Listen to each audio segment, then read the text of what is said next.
भारत की पवित्र धरती पर एक ऐसा तीर्थ है जहां हर पत्थर, हर शंख ध्वनि और हर जलधारा में शिव का स्पंदन महसूस होता है। जहां से निकलती है दक्षिण की गंगा गोदावरी, जहां देवताओं ने तप किया, ऋषियों ने यज्ञ किए और जहां आज भी एक रहस्य सांस ले रहा है। कहा जाता है कि त्र्यंबकेश्वर मंदिर में एक समय ऐसा हीरा विराजमान था, कोई साधारण हीरा नहीं बल्कि महादेव का रहस्यमय रत्न, जिसकी चमक रात के अंधेरे को भी चीर देती थी, जिसके बारे में मान्यता है कि वह स्वयं शिव के तीसरे नेत्र की दिव्य ऊर्जा का प्रतीक था। लेकिन अचानक वह हीरा गायब हो गया।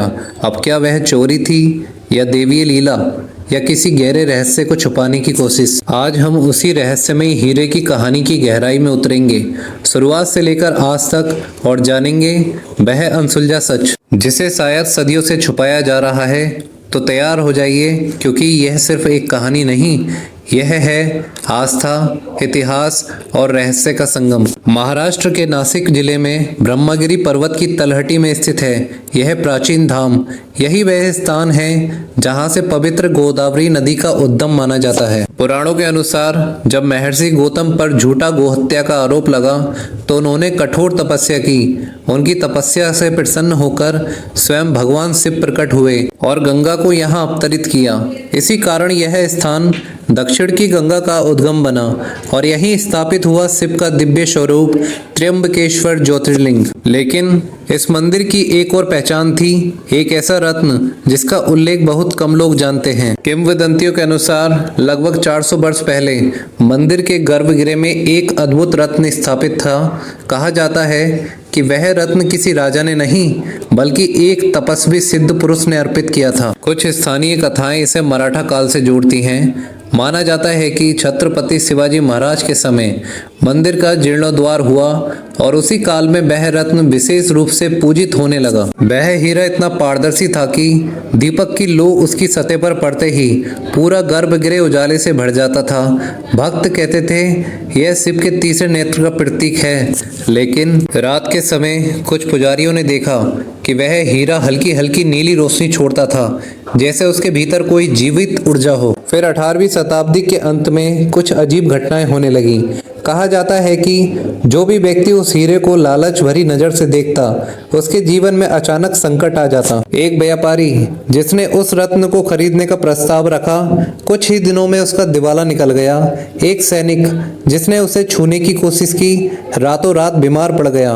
क्या यह महज संयोग था या हीरे में सचमुच कोई देवी शक्ति थी? इतिहास के पन्नों में दर्ज है कि मुगलों के 7 आक्रमणों के दौरान कई मंदिरों को लूटा गया। स्थानीय लोगों की माने तो एक बार डाकुओं का एक गिरोह इस मंदिर पर भी नजर गड़ाए बैठा था। लेकिन जिस रात वे गर्भगृह में प्रवेश करने वाले थे, अचानक भयंकर तूफान उठा, बिजलियां कड़कने लगीं और ब्रह्मगिरी पर्वत से पत्थरों के गिरने की आवाजें आने लगीं। सुबह तक डाकुओं का गिरोह पूरा गायब था और हीरा सुरक्षित। लोगों ने कहा स्वयं महादेव ने रक्षा की है इस हीरे की। 19वीं सदी के मध्य में एक सुबह मंदिर के मुख्य पुजारी ने देखा गर्भगृह वैसा ही था, दीपक जल रहा था, सब कुछ सामान्य, लेकिन हीरा गायब था। ना कोई ताला टूटा, ना कोई निशान, ना कोई गवाह, जैसे वह कभी हीरा वहां पर था ही नहीं। अंग्रेजी शासन के समय भी इस रहस्य की चर्चा हुई।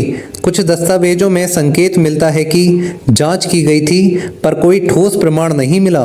कुछ लोग कहते हैं उसे सुरक्षित स्थान पर छिपा दिया गया है। कुछ लोग मानते हैं कि वह किसी गुप्त सुरंग के जरिए बाहर ले जाया गया और कुछ का विश्वास है वह आज भी मंदिर परिसर में कहीं दफन है। अब सबसे बड़ा प्रश्न यह है, क्या वह सचमुच हीरा था या कोई आध्यात्मिक प्रतीक? कुछ इतिहासकार कहते हैं कि यह कथा समय के साथ जुड़ी एक लोक कथा हो सकती है, लेकिन स्थानीय बुजुर्ग आज भी कसम खाकर कहते हैं हमारे दादा परदादा ने उस रत्न की चमक देखी थी। आज भी जब महाशिवरात्रि की रात मंदिर में विशेष आरती होती है तो कुछ भक्त दावा करते हैं कि उन्हें गर्भगृह में एक क्षण के लिए चमक दिखाई देती है। क्या वह महादेव का संकेत है या हमारे विश्वास की रोशनी? सदियां बीत बीत गई, राज्य बदले, शासन बदले, पर उस हीरे का रहस्य आज भी वैसा ही है। शायद वह हीरा भौतिक नहीं था, बल्कि आस्था का प्रतीक था। और शायद जब भी कोई सच्चे मन से त्र्यंबकेश्वर आता है, उसे वही दिव्य चमक अपने भीतर महसूस होती है, क्योंकि असली रहस्य में हीरा शायद पत्थर नहीं बल्कि श्रद्धा है। अगर आप लोगों को भी दोस्तों स्टोरी पसंद आई हो तो कमेंट बॉक्स में हर हर महादेव जरूर लिखें।